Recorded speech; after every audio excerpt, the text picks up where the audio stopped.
In news out of the USVI criminal courts, we learned that a man is facing over 30 charges, including attempted murder, after he allegedly opened fire on officers during a standoff. Another man is also facing several charges, including burglary and aggravated assault. We begin on St. Thomas, where 21-year-old Dorian Hairston appeared in the VI Superior Court on Monday on a plethora of criminal charges. On October 12th, VIPD officers were attempting to serve a warrant for failure to appear when Hairston allegedly barricaded himself into his estate Solberg residence. Deputy marshals approaching the home reportedly heard gunshots coming from inside the residence.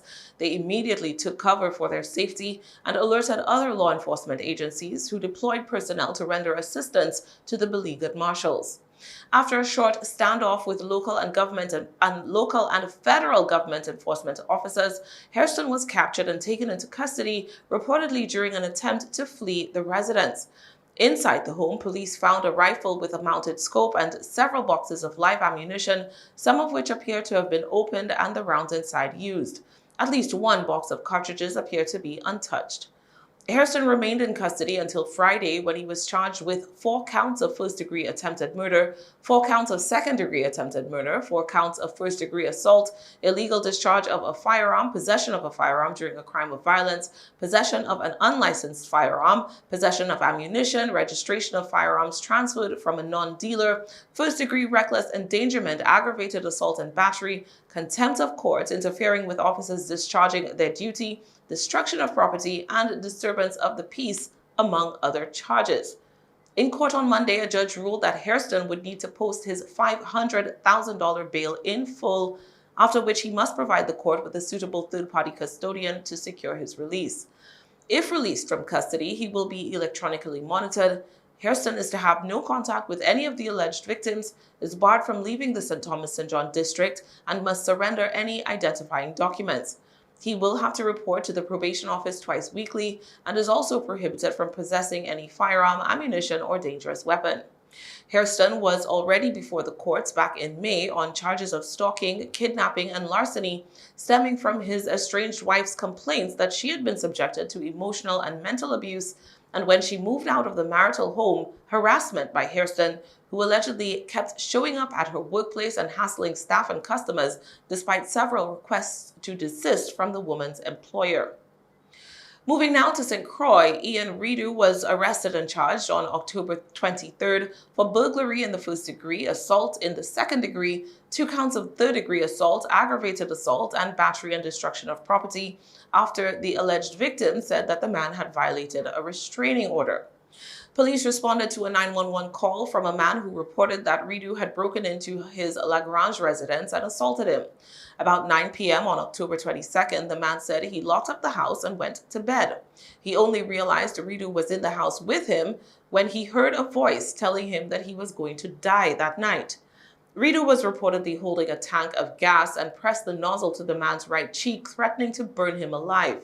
The man said the home intruder poured gasoline on his face while continuing his threats before he began slapping him in the face. Redu then reportedly turned his attention to the standing fan in the bedroom, throwing it onto the floor before detaching the fan's front cover and using that to strike the victim in his head. He then allegedly picked up one of the man's steel-toe boots that was on the bedroom floor and used the footwear to continue his assault. The man said that Redu ignored his pleas to stop, and he explained to police that he did not fight back because he was in fear for his life.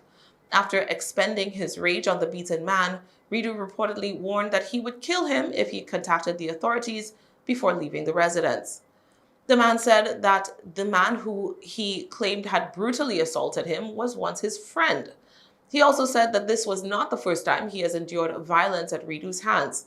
Previously, the man said that his former friend had pushed him off a chair, brandished machetes, and threatened to chop off his neck, and used various objects at hand to assault him. The man said that he had a restraining order placed against Redu, which was valid until May 2024. The latest incident, the beaten man said, was the worst. He truly believed Redu was going to kill him. Responding officers noted the bruising to the top of the man's head and the redness at the sides of both cheeks. He complained of pain from the back of his neck to the top of his head and showed police where Redu had entered the residence, mimicking how he had allegedly lifted the louvers on the door and reached inside the house to unlock it. Rito was arrested on Sunday, and during Monday's advice of rights hearing, a judge ruled that he would have to fully secure his $75,000 bail requirement and present an approved third-party custodian and the address where he will reside while the matter is pending to secure his release. Upon release, Ridu will be subject to a 5 p.m. to 5 a.m. daily curfew, and as is customary in these matters, he will be barred from leaving St. Croix without the court's written permission, must surrender his passport, must report to the probation office every Tuesday, and must remain gainfully employed. He is to have no contact, direct or indirect, with the victim or any witnesses in the matter. Ridu must maintain a minimum distance of 1,000 feet from the alleged victim and is not permitted to enter the Lagrange area.